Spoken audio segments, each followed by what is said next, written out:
It's your favorite coach's favorite coach, and in today's video, I'm going to let you guys know the secret methods behind Zach Lavine and his bizarre workouts. We all know Zach Lavine is an absolute dynamo of an athlete, one of the greatest dunkers of all time, and in his last season with the Chicago Bulls, he took a quantum leap, improving his averages in almost every major statistical category, posting a stellar 23.7 points, 4.7 rebounds, and 4.5 assists per game. But perhaps his most unique metric is his legendary 46-inch vertical. So what's his secret? How has he been able to sustain his athleticism despite going down with an ACL tear in February of 2017?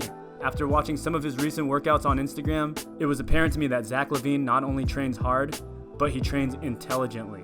As some of you guys might know, we've done an entire series on topics like this, and today's video will be very similar to our breakdown of LeBron James's bizarre workout. So make sure to subscribe for more videos like this. We'll put the link in the top right corner.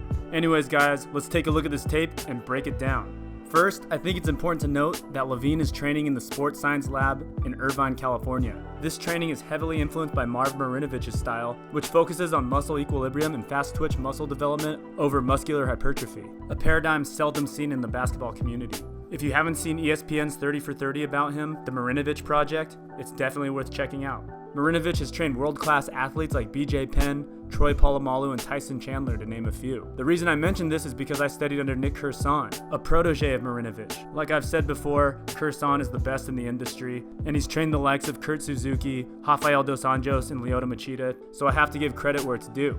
This first exercise we call kickbacks, which is a great way to ballistically stretch and strengthen the hamstring. Probably the first thing you noticed is he's using a physio ball. Any workout incorporating the ball allows the body to work as a coordinated unit, as opposed to typical isolated movement exercises, and thus this helps to promote muscular equilibrium. Physio ball exercises also help develop muscle elasticity, which is the ability of your muscles and joints to stretch and contract in different directions and return back to their original state. To get an idea, we've all seen those dunkers who appear spring-loaded and can just jump with minimal effort. This is likely because they're utilizing the elastic nature of their muscles as opposed to brute strength. More on this later. But kickbacks are a full-body workout primarily used for glute and hamstring firing, and they take a lot of coordination. You guys might be familiar with V-ups, but these help develop flexibility in our shoulders while strengthening our abs and lower back. This orbit exercise is used to strengthen the core while developing mobility in the spine.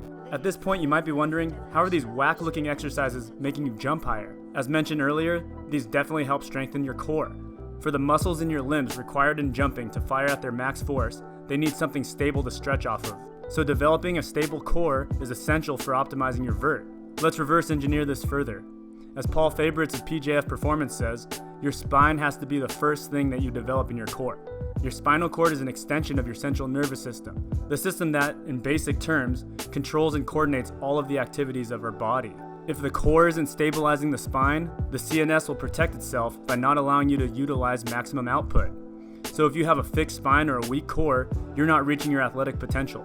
In this exercise, my guy Zach Lavine is using the depth jump. This is definitely one of the best ways to develop muscle elasticity by utilizing the stretch shortening cycle. You can check out a breakdown of this in our Derrick Rose video. Here, he's overloading the eccentric phase of the jump with a medicine ball to develop force absorption. He then explodes back up with a minimal amortization phase, making this a plyometric workout. Now on to my favorite section of this workout. Here, he's using an accelerated isokinetic machine. This is a genius way to improve rate of force production, the most important strength component for developing explosive jumping. What's cool is the amount of force the machine produces is determined by the force you are generating. It also promotes biomechanically efficient movements throughout an entire range of motion. There is no eccentric load, so you can't get hurt, which makes sense he would use this given his compromised knee. Here the trainer is adding additional force and isometric holds at different joint angles in a range of motion specific for running and jumping. I use these methods with my athletes on a supercat machine. You can attach an elastic band to the arm and create the same effect. If you're interested in more videos like this, make sure to subscribe to our channel and check out our videos about Markelle Fultz, LeBron James, and Derrick Rose, where we go into great depth on this style of training. Anyways guys, given this workout footage, Zach Lavine is clearly ahead of the curve when it comes to performance training, and this is clearly apparent in his inhuman athleticism.